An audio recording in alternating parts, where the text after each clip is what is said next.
Everyone, সবাই কেমন আছো? আশা করি ভালো আছো। আর কাকুলি ভ্লগসে আরও একবার সবাইকেই স্বাগত জানিয়ে আজকের ভিডিও শুরু করছি।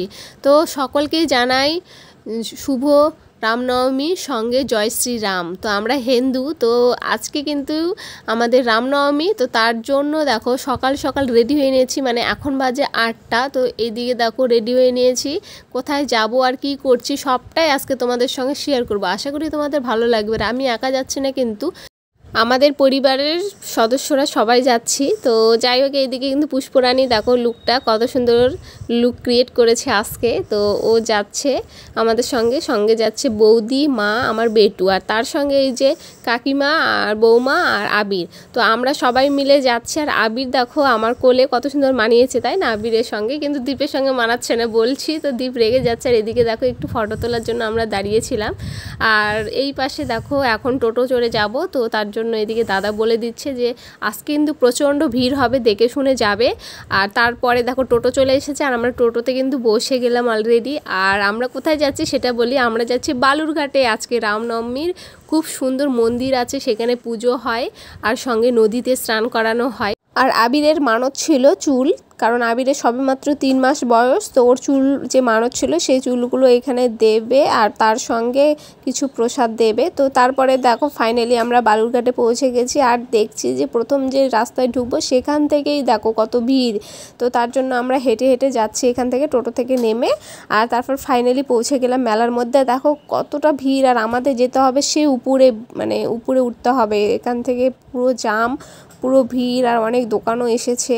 আর এখন আমরা নিচ থেকে উপরে উঠছি, কারণ ওখানেই পাশে নদী আছে, আত্রাই নদী। তো সেখানেই কিন্তু এখন মানে যে মানত ছিল আবিরের চুল, তো সেই চুলগুলো এখানে ভাসিয়ে দেওয়া হবে। তো তার জন্য আর এইদিকে দেখো কত লোকজন স্নান করছে, আর আমরা কিন্তু স্নান করব না, মানে কাকিমণি আর হচ্ছে আবিরের মা দুজন মিলে গিয়ে ওখানে মানে যা যা করার এখানে পুজো করবে। তারপরে দেখো এই পাশে আমরা দাঁড়িয়েছিলাম অনেকক্ষণ থেকে, প্রচণ্ড ভিড়। আর দেখতে পাচ্ছ সামনে আত্রাই নদী, তোমাদেরকে দেখিয়ে দিলাম।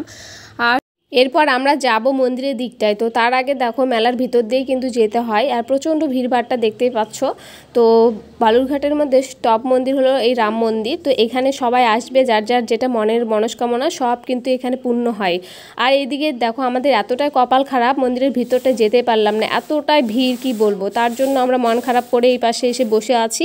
আর বসে থেকে দেখো এখানে মা আর কাকিমা গেছিলো, গিয়ে প্রসাদ দিয়ে এসেছে ঠাকুরকে। তারপরে দেখো এই পাশে যে দোকানে এসেছি আমরা কিছু কেনাকাটি করার জন্য, কারণ তখন তো আমরা কিছু নিইনি, তো এখন নেব। তো তার আগে দেখো এই যে পুষ্পরানী, তো ও সানগ্লাসটা নিতে চাইছে। তো তারপরে আবার সবাই মিলে ফুল কিন্তু আমরা দেখো মেলাটা ঘুরছি। আর এতটা ভিড় কি বলবো। আর মা বেটুকে নিয়ে বসে আছে, আর ওই পাশে আবিরকে নিয়ে, আবিরের যে দিদুন এসেছে, তো তারা বসে আছে, তারা ভিতরে আসতেই পারলো না। তো আমাদের মেলাতে কিছু কেনাকাটি করার আছে, তো তার জন্য আমরা ভেতরটা আসলাম। তো এইবারে দেখছিলাম সবাই মিলে পছন্দ হলে নেব। তো এই দিকে দেখো আমি কিন্তু সেরকমভাবে কিছু নিব না, শুধু ঠাকুরের থালা বাসন একটু নেওয়া হয়েছে, আর কিছু যে ছোট ছোট যে কৌঠাগুলো হয় সেই কৌঠাগুলো নেওয়া হয়েছিল। তো পুষ্প আমাকে ডেকে নিয়ে যাচ্ছিলো। এই পাশে একটা ডলের দোকান বসেছে, খুব সুন্দর সুন্দর ডল, সেটা দেখে পুষ্প বলছিল দেখ দিদি কত সুন্দর সুন্দর, কিন্তু দাম প্রচুর। তো তার জন্য আমরা আর গেলাম না দাম শুনে।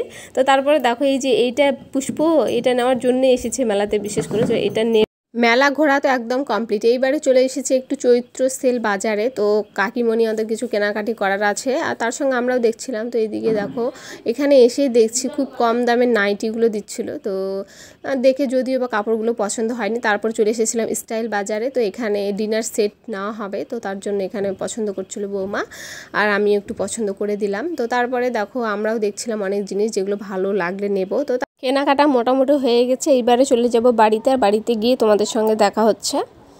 তো বাড়িতে আসার পরে একটু শুয়েছিলাম, আর তারপরে সন্ধ্যার দিকটায় দেখো শাড়ি পরে রেডি হয়ে নিয়েছি, কারণ আমাদের এখানে যে ভাগবত পাঠ হচ্ছে সেখানে, আর আজকে আবার আছে স্বয়ং মহাপ্রভু কৃষ্ণ এবং রাধার বিবাহ। তো তার জন্য যে যেরকম সামর্থ্য অনুযায়ী গিফট নিয়ে যাবে, তো আমি নিয়ে নিয়েছি। আর এই পাশে দেখো বিবাহ কিন্তু সম্পূর্ণ হল সবেমাত্র, আর আমাদের গ্রামের সকল মা ভক্তবৃন্দরা এখানে কিন্তু যে যার দক্ষিণা গিফট সব দিচ্ছিল আর প্রণাম করে নিচ্ছিল। তো আমিও এদিকে করে নিলাম। আর এদিকে প্রচণ্ড ভিড় দেখতে পাচ্ছ, ভিড়ভাট্টা। আর আমাদের গ্রামের সকল মা ভক্তবৃন্দরা এসেছে, মানে কেউ বাড়িতে নেই, সবাই কিন্তু এখানে উপস্থিত আছে। তারপর বিয়ে তো হয়ে গেল, এইবারে আমরা আনন্দ করছি সবাই মিলে। দেখো নাচ করছি প্রচুর। সত্যি কৃষ্ণকথায় কিন্তু মধু আছে, আর কৃষ্ণকথা শুনলে অবশ্যই জ্ঞান বাড়ে। তো তার জন্য দেখো এইবারে বিয়ের জন্য সবাই মিলে আনন্দ প্রচুর করছি।